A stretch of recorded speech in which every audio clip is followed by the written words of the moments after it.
It's really too bad I don't have the way to make the sound just kind of dive off. I know somebody's probably going to go do. Welcome, Steve with Sons of Speedilium, coming at you with Clown Planet Daily Wrap Up on this beautiful. What day is it?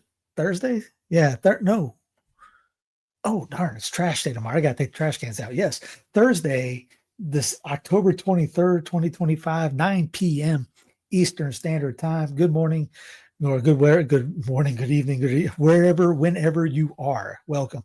Let's get right to it because apparently I'm losing my mind right now. CNN from 2010, $376 million White House renovation during the Obama administration.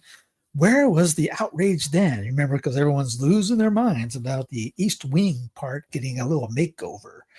But yeah, it was totally cool when dear leader Barack Hussein Obama put in a basketball court. Here's a man that goes by Joanna Harper says he'd rather quit sports. Used to be able to read English. Says he'd rather quit sports than play in the men's category. Jennifer says quit. That's fine by me. I guess that's the dude. I never heard of the dude at all, but okay. From What's Up With That, green flagship Beyond Meat shares plunge after debt restructure. Bill Gates, like how I have my own sound effects here. I don't even have to hit buttons. It just comes on out. Bill Gates' Beyond Meat, promoted as a climate-friendly alternative to real meat, is struggling with consumer backlash against processed foods. Whoops. Beyond Meat stock collapses after debt deal. Shares of El Segundo-based Beyond Meat fell to less than $1 after a debt deal, down from their 2019 peak of nearly $235. The plant-based meat maker has seen sales plunge from $465 million in 2021 to $326 million last year as consumers return to animal protein, aka real food. Second quarter sales dropped another 20%, part of a broader 18% decline across the U.S. plant-based meat industry over the last 2 years. What does it cost the company when it's no longer in the zeitgeist for stockholders in Beyond Meat? Perhaps as much as 99% of their money if they bought at the top of the market. It's so terrible. I'd hate to see it. Maybe he can get with Trump again to sit down for a lunch and figure out how to maybe get a bailout. I don't know. In just 7 brazen minutes, thieves grab priceless jewels from the Louvre. Robbers employed a portable portable electric ladder to break into a second floor wing of the Paris Museum that holds the French crown jewels. The doors of the world's grandest museum had been open to the public for just 30 minutes when 2 burglars were lifted up onto the second floor balcony on the building's south side. Their faces concealed, they rode a Monte-Mubles, a truck-mounted electric ladder that is a common sight on the streets of Paris, where it is used to ferry bulky furniture through the windows of apartments. There they smashed 2 cases, sounding more alarms, and snatched 8 precious objects, including a royal sapphire necklace, a royal emerald necklace, and its matching earrings, and a diadem worn by Empress Eugenia, the wife of Napoleon III, France's 19th century ruler.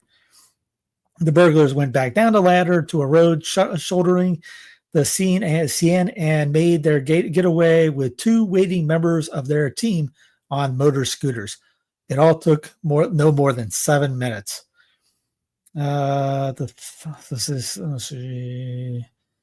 It seems like a scenario out of a film or a television series, said Ariel Whale, the mayor of Central Paris. Not only did it take place in broad daylight while the museum was open, Mr. Whale pointed out, but the thieves walked out with some of the nation's crown jewels. Those are the most valuable thing, not just from a material point of view, but from a symbolic one, he said in an interview. Look at that.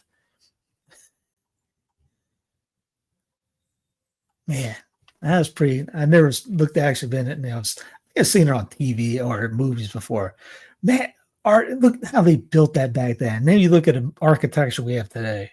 Man, that's nice stuff.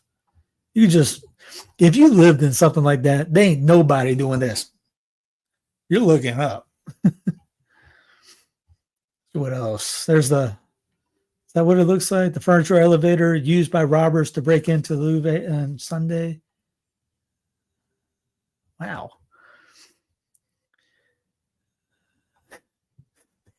Scurrying the scene for clues. Is Inspector Gadget or was it Sherlock Holmes being called for the investigation? Wowzers, could trousers, Batman.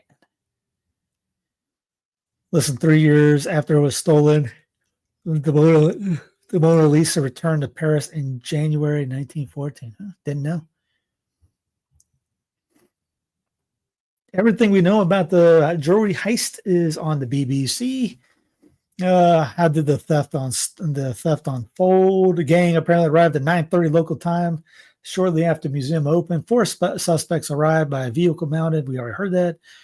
Pictures of the scene showed a ladder leading up to the first floor window. 2 thieves got inside by cutting through the window with power tools. They then threatened the guards, who evacuated the premises. What were they? What were the guards having? Were they defending themselves with a spoon? And cut through the glass of 2 display cases containing jewels.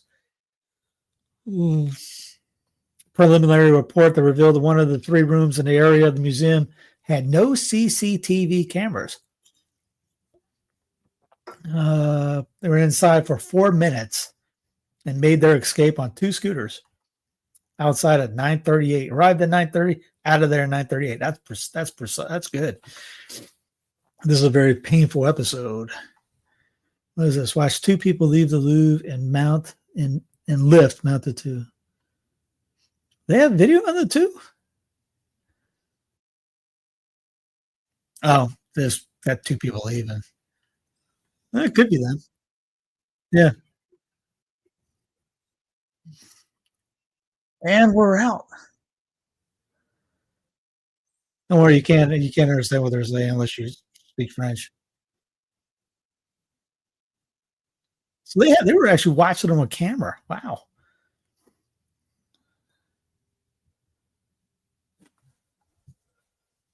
They knew what they were doing. They got some solid stuff. Not that saying, not applauding this at all, by the way. I just say, wow, that's actually they did for robbery. They did a pretty good job. Yeah. Again, not saying that thou shalt not steal. Obviously, it still works in there. I'm just saying, nah, not applauding. Just saying, wow, they for 8 minutes or whatever.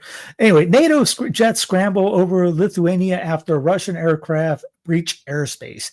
NATO member of Lithuania on Thursday alleged that a pair of Russian jets violated its sovereign airspace in what the government quickly condemned as a breach in country's territorial integrity.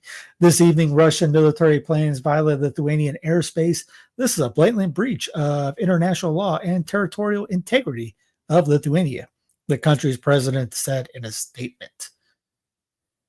King Charles escapes his Andrew nightmare to make history with the Pope. And if you didn't know, you saw it around today. The Pope and King Henry had a little prayer service, I guess you would say, whatever they had. Now, I should have put this up prior. I'll go ahead and do this.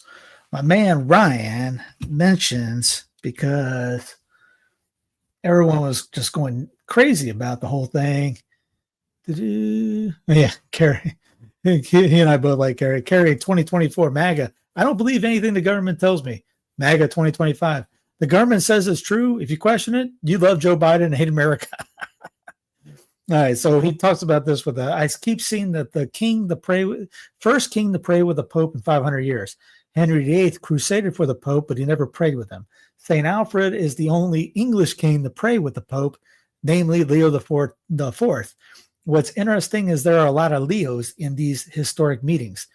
Edward VII became the first English monarch to visit the Vatican in modern times. He met with Leo the 13th. Henry VIII fought a crusade against France for Leo X. Alfred spent time in the court of Leo IV and prayed with them. Today, Charles meets with Leo XIV. Now, prayed with them. So, very interesting. In local sports, the NBA head coach and player charged with sprawling sports betting and mafia-backed poker schemes. They didn't have their poker faces on today. Look at the. I didn't know Cash was that tiny. He's probably on a step stool, and he still looks like a shrimp. Portland Trail Blazers head coach Chauncey Billups, Miami Heat guard Terry Rozier, and more than 30 others were arrested, accused of participating in schemes involving illegal sports betting and rigged poker games backed by the mafia, authorities said. Now, if they were in the Epstein report, they would have been safe, and they should have tried to get their names in there. But since they're not, they're in prison. The head coach of the Trailblazers and a player for the Miami Heat were arrested Thursday, along with more than 30 other people in the takedown of two sprawling gambling operations that authorities said leaked inside information about NBA athletes and rigged poker games backed by mafia families. Chauncey Billups was charged with participating in a conspiracy to fix high-stake card games tied to the Cosa Nostra organized crime families that cheated unsuspecting gamblers out of at least $7 million. Heat guard Tony Rozier was accused in a separate scheme of exploiting private information about players to win bets on NBA games. The two indictments unsealed in New York create a massive cloud for the NBA, which opened its season this week. I think it was like yesterday, might have been, and show how certain types of wagers are vulnerable to massive fraud in the growing multi-billion legal sports betting industry that's literally everywhere and now okay in college. Joseph Nukala, the top federal prosecutor for the Eastern District of New York, called it one of the most brazen sports corruption schemes since online sports betting became widely legalized in the United States, which hasn't been too long. It's not like that's been, 5,000 years. NBA star Tony Rozier turns up in court in shorts and flanked by his mom as FBI investigation into mafia-led illegal gambling ring sends league into meltdown.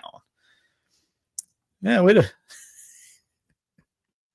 he left court in a hoodie and colorful shorts. Way to be serious about that, Tony. Denied prosecutors' request to set a $10 million bond. He is required to put up his $6 million Florida home as collateral.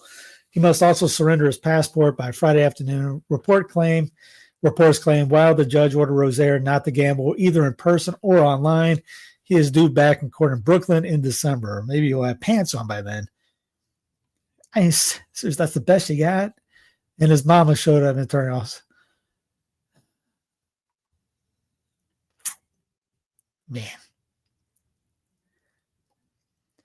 Here's just a little bit of FBI ties NBA gambling case to 4 mafia families. Live updates. What to know? FBI Director Cash, I can't find the Epstein file. Patel said the case targets, quote, a wide sweeping criminal enterprise involving the NBA and La Costa Nostra.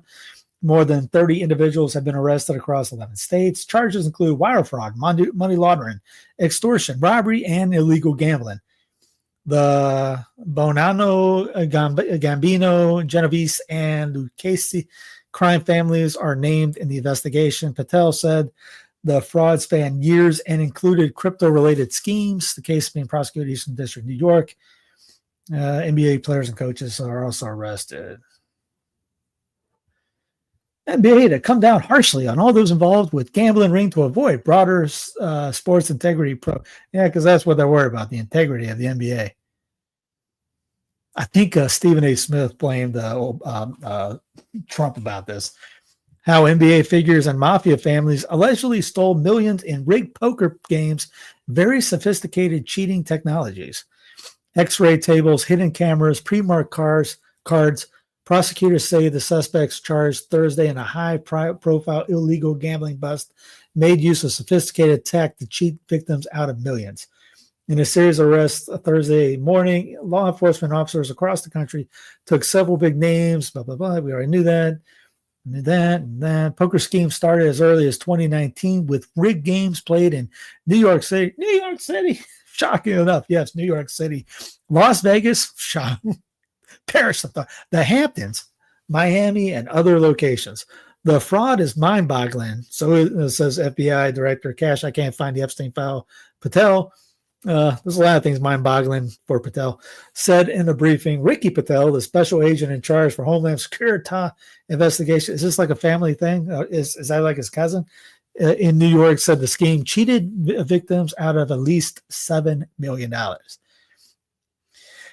The victims of the schemes were called fish, Nucalo said. They were lured into the games with a chance to play alongside professional athletes. The pro athletes were known as face cards. The face cards included Jones and Billups, he said. Those involved, from the dealer to the face cards, knew about the scheme. Once the game was underway, the defendants fleeced the victims out of tens or hundreds of thousands of dollars per game. Those taking part in the scheme allegedly used self-shuffling machines that had been secretly altered to read the cards in a deck and predict which player at the table had the best poker hand. That information was then sent off to an off-site operator who allegedly sent the information via cell phone to the co-conspirator at the table. The co-conspirator, known as the quarterback, then allegedly secretly signaled the information to other defendants and used that information to win the poker game. Great googly moogly. There's an image of the Deckmate 2 shuffler taken apart at the table, obtained from a defendant's iCloud account. Once rigged shuffling machine was obtained at gunpoint. One rigged machine, I'm sorry. The defendants allegedly used a kind of poker chip tray that secretly reads cards with a hidden camera to analyze the chips that were in use. They also allegedly used special contact lenses or eyeglasses capable of reading pre-marked cards and an X-ray table that could read cards even while they were placed face down, according to the charging documents. Great googly move. They spent millions of dollars just to make a buck. They probably didn't make anything. They probably spent all this just to make a couple $100. A financial pipeline for the mafia. Members of the organized crime families allegedly got involved because they had pre-existing control of non-rigged but illegal poker games in New York City. Yeah, New York City. They worked to organize the games and took a cut of the proceedings. They also allegedly worked to enforce the collection of debts.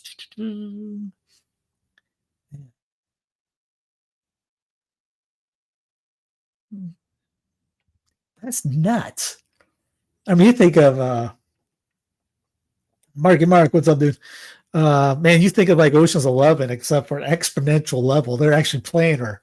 Oh, man. How did not get kicked out for that? I mean, how does the casino not know that you're doing that? And you got all this stuff going on, and they're already got card counters and all that on the. They're pretty good at figuring that stuff out. Sports ticket prices are getting more expensive and pricing out many fans. And that next sign is water is also wet. Prices have more than doubled since the Labor Department started tracking sports tickets in 1999. Just for example, we used to have season tickets at the Panther games when they started in 1997, 95. They were like Clemson, and then he went up to Charlotte. We were in the end zone, 19 rows up, right behind the row. If you just know the tunnels, we were close on the left side of the goalpost, right where the walk in the aisle is. And I think it was $37 a ticket back then, end zone. Those tickets, 19 rows up, not lower level. I think those tickets now go for $200. We haven't had those in. Obviously, we got rid of them long ago. Last time I was used to get. Now then, we try to find on the upper deck that first row is the handicap, and we used to know a guy that did the voice of the Panthers. He could hook us up with tickets right there. Great. I mean, nobody was behind you, no one's in front of you. You need to go to the bathroom. You just put your leg over the thing, go to the bathroom, come right back. You're right there. And those were $40, I think. I think that if you want to pay $40, you're outside the stadium. You're not even. You might not even get parking for $40 anymore. I remember my wife was, we had to take the kids to a game. We can't afford it. Minor league games or bust. That's it. I couldn't imagine what the tickets are like courtside for anything like that. Baseball's got nuts too. Yeah, Yeah, I've been to Camden Yards. I wish I would have gone see. I wish I would have seen the Bruce statue. I never saw that. That's in the right field stands. I entered the park on. I think I did walk by that. I think I walked by. I just don't remember. But look at all the TSA things that are in there now just to get in. That's another part that raises prices up. Anyway, let's get back to what really counts. Killing people. U.S. sends B-1 bombers near Venezuela, ramping up military pressure. The flight signaled possible widening of U.S. campaign against cartels and alleged drug traffickers that do not exist. So we're just going to bomb them. Again, it's for the oil. Mexican President Sheinbaum rejects U.S. strikes against alleged drug boats, saying, quote, there are international laws. Yes, there are. And D.C. does not care. We have told this to the U.S. government and publicity, she said. Yeah, they do not care. Maduro boasts of thousands of Russian anti-aircraft missiles as once and future king President DJT threatens military action inside Venezuela. Oh, this is if Netanyahu blanks up the agreement, Donald Trump will blank him up. U.S. official says. And we're so far out of the how people talk to each other in the politics anymore, just on regular TV. Yeah, Trump says Gaza war could have lasted years without him. Again, the war's not over; it's just a ceasefire. This is from Randy Fine. They don't hold living hostages anymore. Glass. And he's on a glass on. Reporting on this, 2 IDF soldiers were murdered this morning by Palestinian terrorists in Rafah, says Israeli War Room. Randy Fine, they don't hold living hostages anymore. Glass. And what Chris Burnett says, glassing a city means turning it into glass by dropping a nuke on it. This is a sitting congressman calling for nuclear weapons to be used in Gaza. And this is not the first time Randy Fine has said that. Oh, by the way, that's what he says. This is not the first time that he's called for nuclear weapons. We nuked Japan, this back in May, Japan twice to get unconditional surrender. That needs to be the same here. Don't worry, the guy gets $500,000 for my back. The sell is sold for $500,000. At least it could be like Tel Aviv Cruise. Trump orders 8th and 9th military strikes on Pacific drug vessels. Once a future king, President DJT directed U.S. military strikes on October 22nd and 23rd, targeting suspected narco trafficking boats in the Eastern Pacific, making the 8th and 9th such actions and resulting in at least 34 deaths since September. Officials, including the Secretary of War, Pete Hegseth, and Secretary of State Marco Rubio, justified the operations, of course, under international waters, because we made it up, authority to disrupt fentanyl because they just can say whatever they want and it works, and cocaine shipments worth billions. Critics like Senators Rand Paul and Adam Schiff raised concerns over the lack of congressional approval, potential ethical issues, and risk of escalation in Venezuela. Mark, it's actually like 83, but I understand what you mean. But yeah, 83% is the official number. Let's be precise now. Here's Colin Riley saying, just in, Trump 4 hours ago, Trump fires back after a reporter asked him why doesn't he get approval from Congress for taking out narco terrorists like he's supposed to. Reporter, why not just ask for a declaration of war? Trump, I think we're just going to kill people that are bringing drugs into our country, okay? We're going to kill them. You know, they're going to be like dead, okay? Stephen Miller, Mr. President, this country was going to die without you. You alone saved it. The butt kissing is cringe beyond cringe. The level of cringe level in this. And Miller is the guy is a worthless rat. Trump, I don't think we're necessarily going to ask for a declaration of war. I think we're just going to kill people that are bringing drugs in our country. Yeah. Anyway, somebody says something. Good evening. Oh, anyway. See, Mark and I are talking to me. You're talking to everybody else. Senate rejects GOP bill to pay essential workers in shutdown. On day 23 of the U.S. government shutdown, pray God, may it be 2000, the Senate voted 54-45 against the Republican measure to ensure paychecks for essential federal workers, including troops, air traffic controllers, and border patrol agents, falling short of the 60 votes needed. 3 Democrats, Fetterman, Ossoff, and Warnock, joined Republicans in support amid disputes over funding without Affordable Care Act subsidy extensions. In an incredible moment, newly elected Dave McCormick, Republican, Coke, and Senator John Fetterman, a Pepsi, stood together in D.C. and slammed the Schumer shutdown.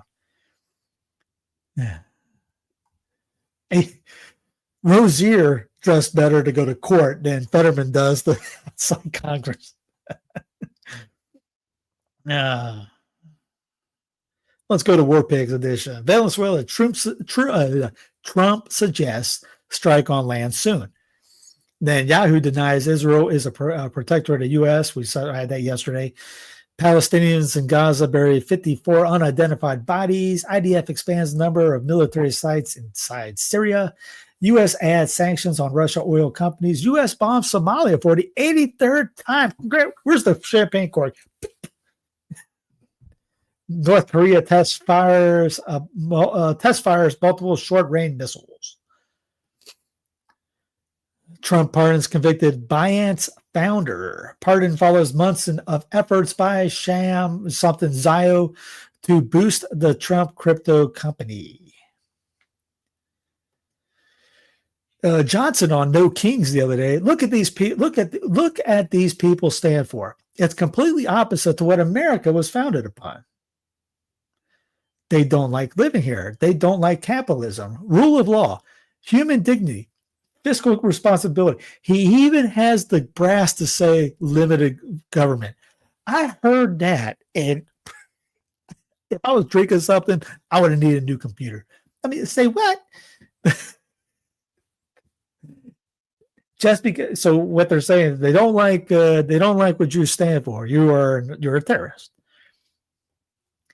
Nancy Mace, the left and the Democrats, they don't love America. They don't love values here in America. They don't love people who are Christian. They don't like people who are spiritual like we are. We would argue that they also don't like Jews with their anti-Semitic behavior. Translation: if you're against Zionism, you're anti-Semitic. Apparently, my neighbor hates everyone like CNN. Do you really believe that 7 million attendees who participated this weekend hate the United States of America? Representative Lisa McClain. Well, look at what they're standing for. They're standing for communism. They're standing for anti-Semitism. Maybe they don't want a centralized government this darn big. I would be right for it. I don't care about the protests because I don't know. I have to look into it more about what exactly they're talking about. I get the No Kings idea. I don't know who's running the thing to be able to say, yeah, I'm 100% for that group. But yeah, we've had elected monarchs, elected kings for the last 100 years, maybe 150 years. It's kind of like the Code Pink people. They need to be a little bit more consistent, call out both guys. But great googly moogly, to say they're standing for communism, they just say words anymore. They standing for anti-Semitism. Okay, there might be some Palestinian people out there. Oh, they got people that don't want us to be killing people and starving them. Okay, that makes you anti-Semite. Whatever. U.S. Anglican Church Archbishop accused of sexual misconduct, abuse of power, and attempted kiss, cash payments, and other allegations rolled the Anglican Church in North America. We need a Catholic monarchy. You can do that in any state right now.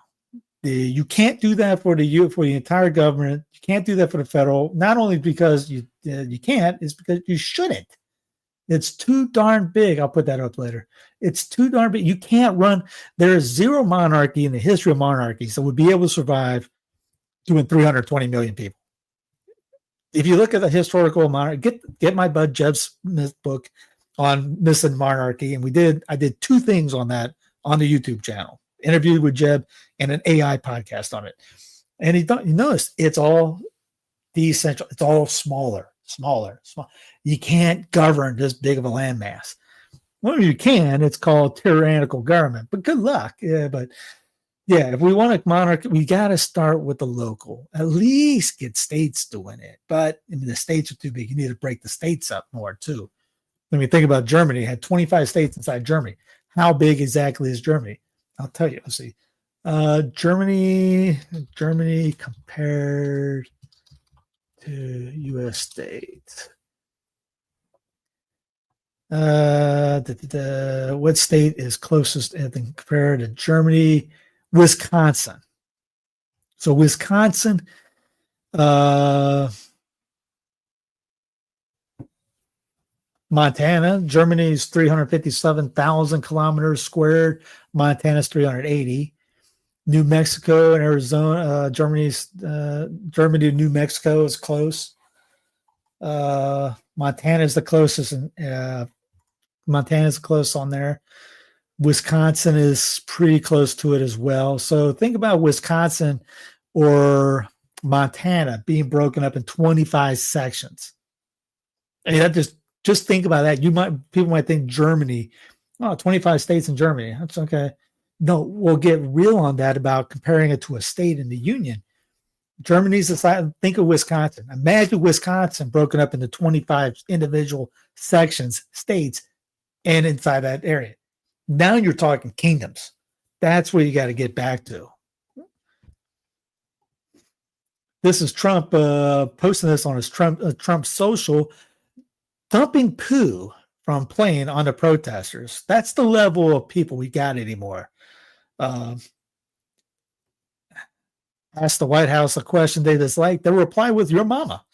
Trump administration driving Democrats crazy as it ramps up its trolling efforts, rebutting requests from left-wing reporters. Reporter, who suggested Budapest? Carolyn Levitt, your mom did. We're your mama jokes now. We're dropping poo on people and AI and your mama jokes. Trump calling off plans for federal deployment to San Francisco. Mayor says, well, we've got some good news. Yay. In Reason, ICE is mounting a mass surveillance campaign on American citizens. We talked about this long ago. They're catching up to it. Without strict oversight, the agency's new tech threatens Americans' free speech and privacy.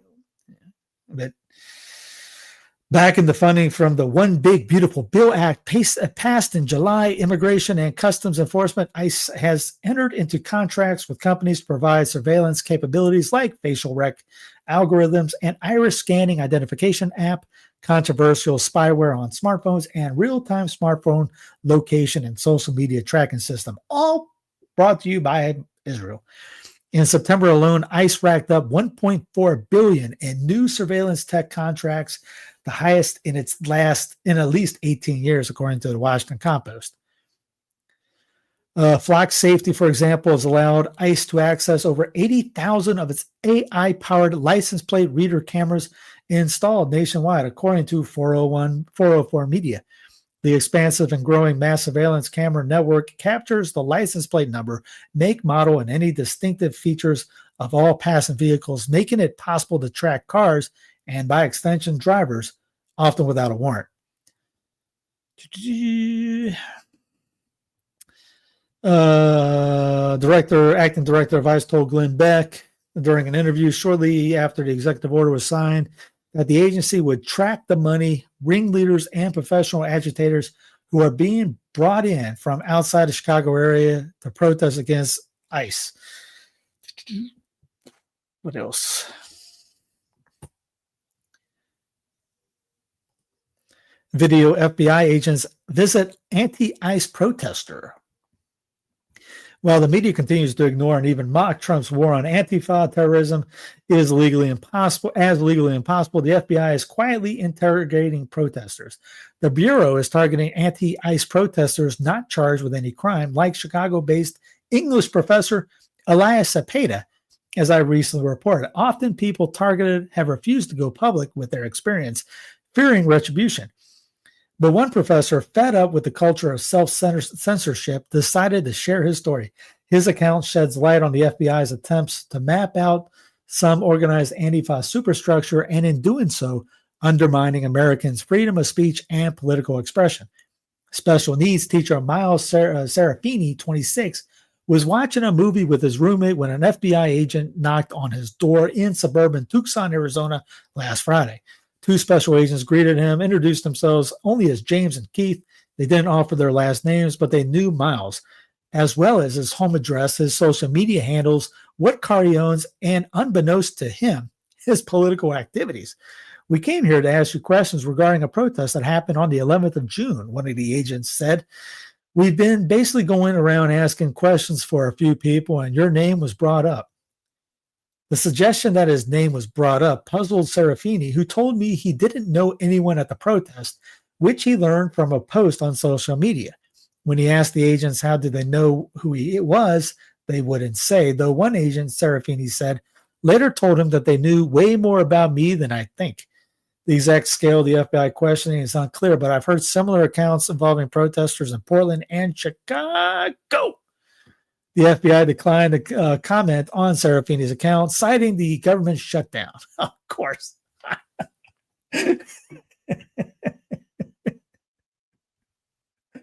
Oh, we can't answer that question because of the shutdown. You can't answer the question because of the shutdown. Kiss my grits.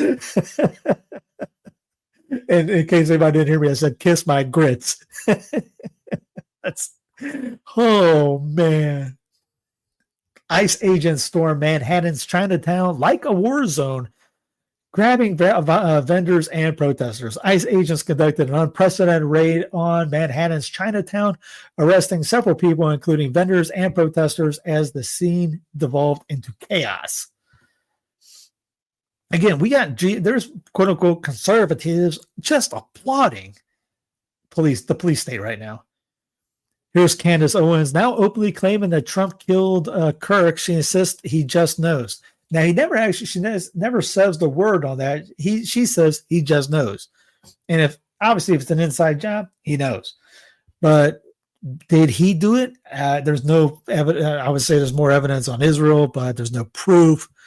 Whoever killed it, my position is the same. Somebody killed the guy, maybe.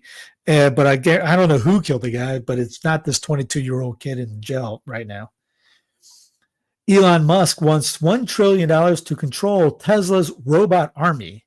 Tesla's earnings calls are always a fun listen, most of because company CEO Elon Musk never runs out of weird things to say.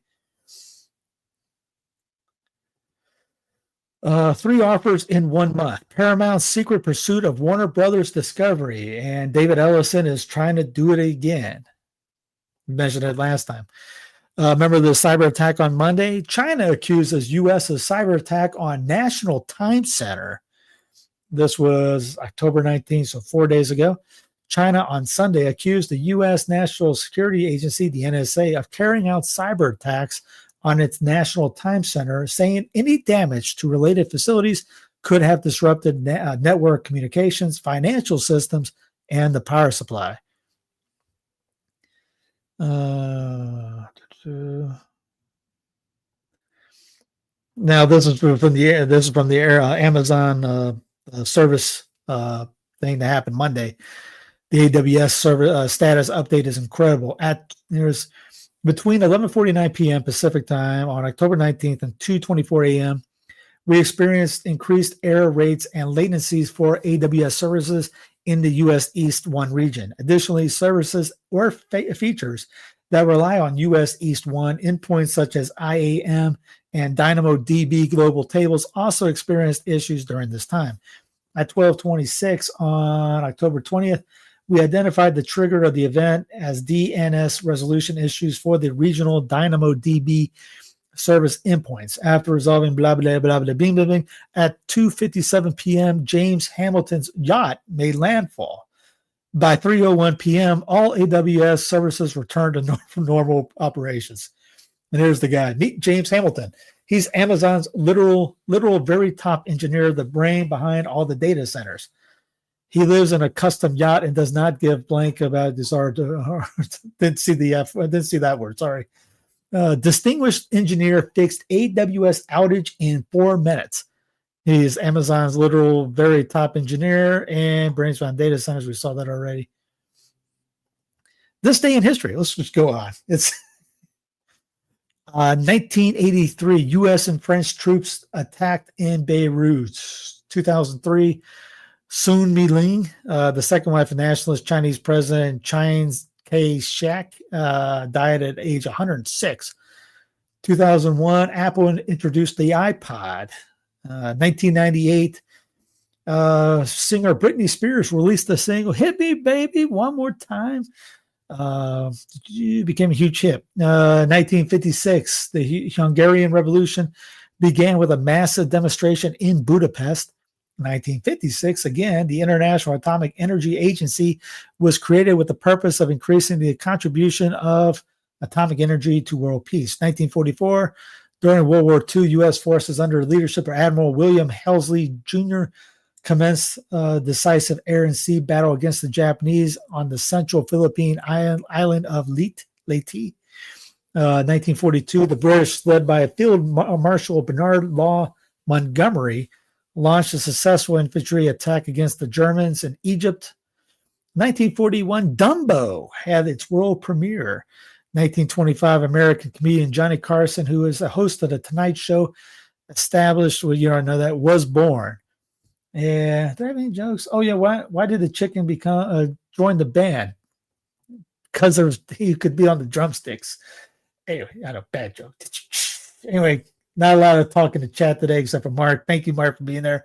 Everyone else must be having some real life going on except for him and I.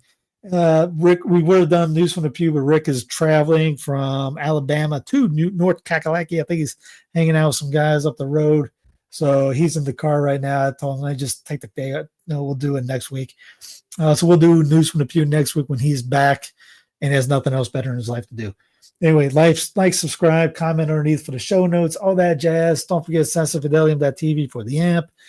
What else? I don't know. See you tomorrow for Dump Day of Friday. Have a great night, and God bless.